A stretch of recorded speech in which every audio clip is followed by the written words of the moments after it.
आवाज सुनता हर किसी की, ना ही भूला कौन हो।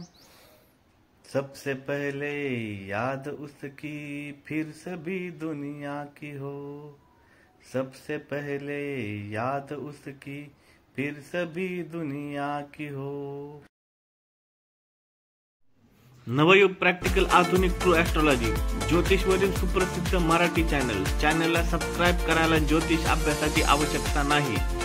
चॅनलला सबस्क्राईब का करावे? आपल्या ज्योतिषविषयक ज्ञानात भर पडण्यासाठी, आपल्या कष्टाला, मेहनतीला, नशिबाची व दैवाची साथ मिळण्यासाठी, ग्रहांच्या राशी बदलाचा आपल्या राशीवरील परिणाम फ्रीमध्ये ऐकण्यासाठी, आपल्या जीवनातील समस्यांवर उपाय जाणून घेण्यासाठी, पुढील व्हिडिओचे नोटिफिकेशन मिळण्यासाठी, यशस्वी आणि सुरक्षित जीवनासाठी, ज्योतिषचे प्राथमिक ज्ञान मिळण्यासाठी, चुकीच्या ज्योतिषमधून होणारी आपली फसवणूक टाळण्यासाठी, ज्योतिषमधून फायदा लाभ मिळण्यासाठी, आपल्या समस्यावर योग्य अचूक उपायासाठी, ज्योतिषचा कसा फायदा होतो हे जाणून घेण्यासाठी चॅनलला सबस्क्राईब करा।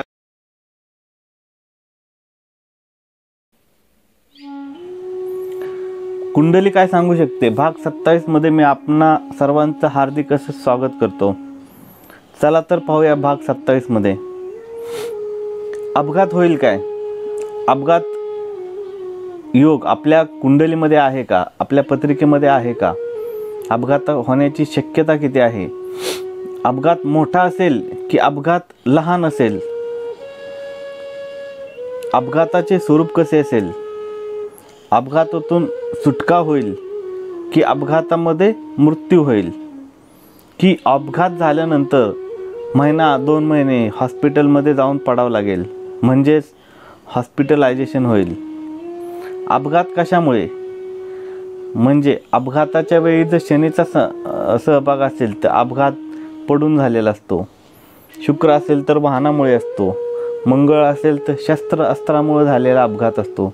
अपघात झाला तर त्यातून वाचेल काय? की अपघातामध्ये मृत्यू होईल? सामुदायिक अपघात होईल काय?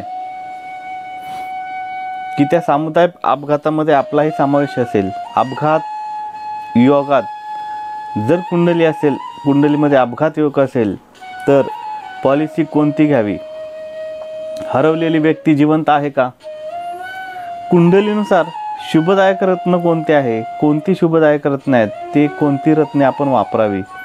अशुभदायक रत्न वापरू नये, कोणते अशुभदायक रत्न आपण वापरू नये? कोणते रत्न वापरावे? रंग वा रत्न कोणते वापरावे? केव्हा खरेदी करावे? कोणत्या काळामध्ये कोणते रत्न वापरावे?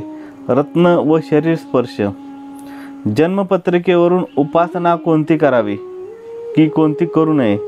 रत्ने कोणती असतात आणि जन्मकुंडलीवरून कोणती रत्ने वापरावीत, हे आपल्याला मार्गदर्शन कुंडलीमधून मिळू शकतं। तर भाग 27 मध्ये एवढीच माहिती। भाग 28 घेऊन लवकरात लवकर तुमच्या समोर हजर होईल। धन्यवाद। ज्योतिषशास्त्राची आवड असणाऱ्या, ज्योतिषशास्त्रावरती प्रेम असणाऱ्या ज्योतिषप्रेमी व्यक्तींना आपल्या नवयुग प्रॅक्टिकल आधुनिक ट्रू ॲस्ट्रॉलॉजी चॅनलवर मुलाखतीची सुवर्ण संधी उपलब्ध करून देत आहे। जर आपण मुलाखत देण्यास इच्छुक असाल तर कमेंट बॉक्समध्ये कमेंट करा। आपल्याशी संपर्क साधून आपल्या मुलाखतीचं नियोजन करण्यात येईल। धन्यवाद।